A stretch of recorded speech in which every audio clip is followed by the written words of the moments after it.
Volume 3, Chapter 1.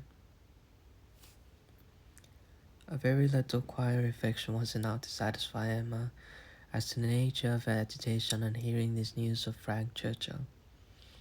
She was soon convinced that it was not for herself she was feeling at all apprehensive or embarrassed. It was for him.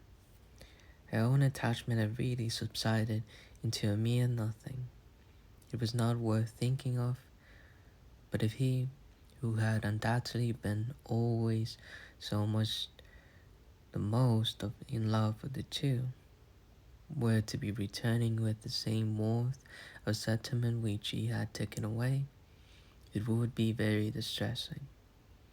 If a separation of 2 months should not have cooled him, there were dangers and evils before her.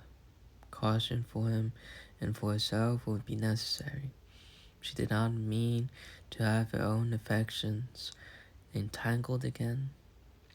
It would be incumbent on her to avoid any encouragement of his.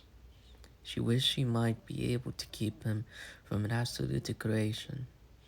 That would be so very painful a conclusion of their present acquaintance. And yet she could not help but anticipating something decisive. She felt as if the spring would not pass without bringing a crisis, an event, or something to alter her present composed and tranquil state. It was not very long, though rather longer than Mr. Weston had foreseen, before she had the power of forming some opinion of Frank Churchill's feelings. The Escombe family were not in town quite so soon as had been imagined, but he was at Highbury very soon afterwards. He rode down for a couple of hours. He could not yet do more, but as he came from Randalls immediately to Hartfield, she could then exercise all her quick observation, and speedily determine how he was influenced and how she must act. They met with the utmost friendliness.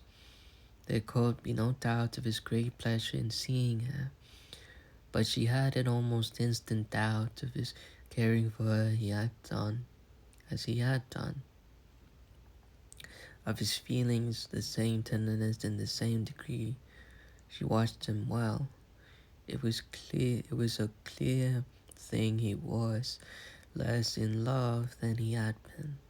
Absence, with the conviction probably of her indifference, had produced this very natural and very desirable effect. He was in high spirits, as ready to talk and laugh as ever, and seemed delighted to speak of his former visits, and recur to old stories. And he was not without agitation. It was not in his calmness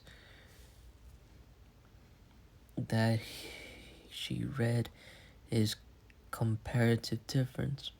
He was not calm. His spirits were evidently fluttered. There were restlessness about him. Likely as he was, it seemed a liveliness that did not satisfy himself, but was decided her belief on the subject.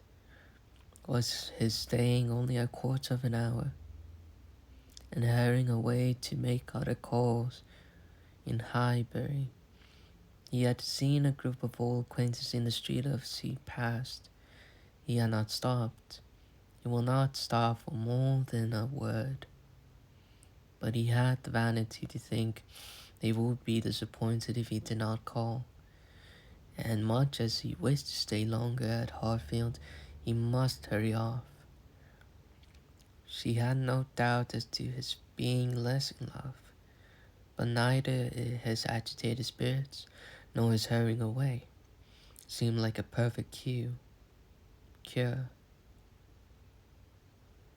and she was rather inclined to think it implied a dread of a returning power, and a discreet resolution of not trusting himself with her long. This was the only visit from Frank Churchill in the course of 10 days. He was often hoping, intending to come, but was always prevented. His aunt could not bear to have him leave her. Such was his own account at Randall's. If he were quite sincere, if he really tried to come, it was to be inferred that Mrs. Churchill's removal to London had been of no service to the wilful or nervous part of her disorder. That she was really ill was very certain.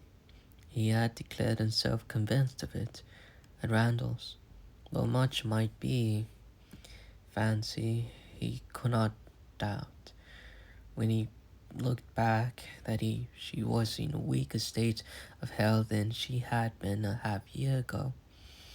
He did not believe it to be proceed from anything that care and medicine might not remove, or at least that she might not have many years of existence before her. But she could not be prevailed on by all his father's doubts to say that her complaints were merely imaginary, or that she was as strong as ever. It soon appeared that London not the place for her. She could not endure its noise. Her nerves were under continual irritation and suffering, and by the 10 days' end, her nephew's letter to Randall's communicated a change of plan. They were going to remove immediately to Richmond.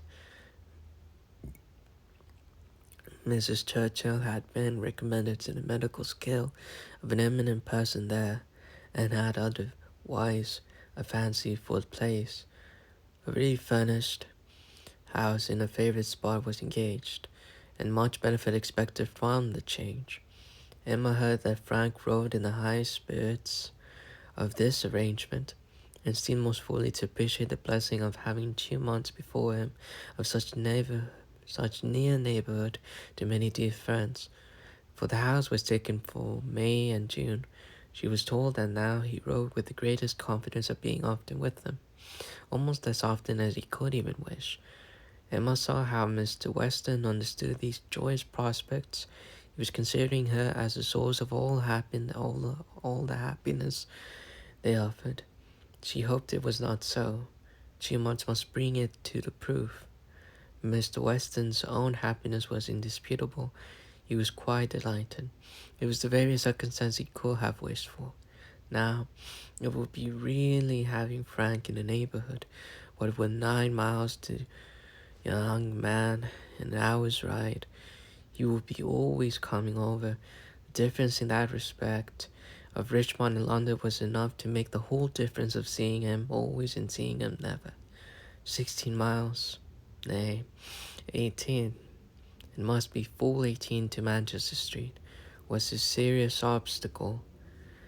Were he able to get away, the day would be spent in coming and returning. There was no comfort in having him in London.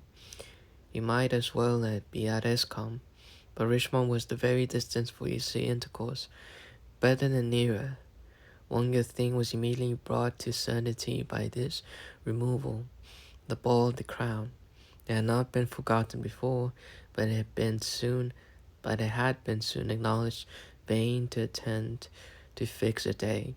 Now, however, it was absolutely to be. Every preparation was resumed, and very soon after the Churchills had removed to Richmond, a few lines from Frank to say that his aunt felt already much better for the change, and that he had no doubt of being able to join them for 24 hours at any given time, induced them to name as early a day as possible. Mr. Weston's hall was to be a real thing. A very few tomorrows stood between the young people of Highbury and happiness. Mr. Woodhouse was resigned. The time of year lightened the evil to him. May was better for everything than February. Mrs. Bates was engaged to spend the evening at Harfield. James had due notice, and he sang genuinely. Hope that neither dear little Henry nor dear little John would have anything the matter with them while dear Emma were gone.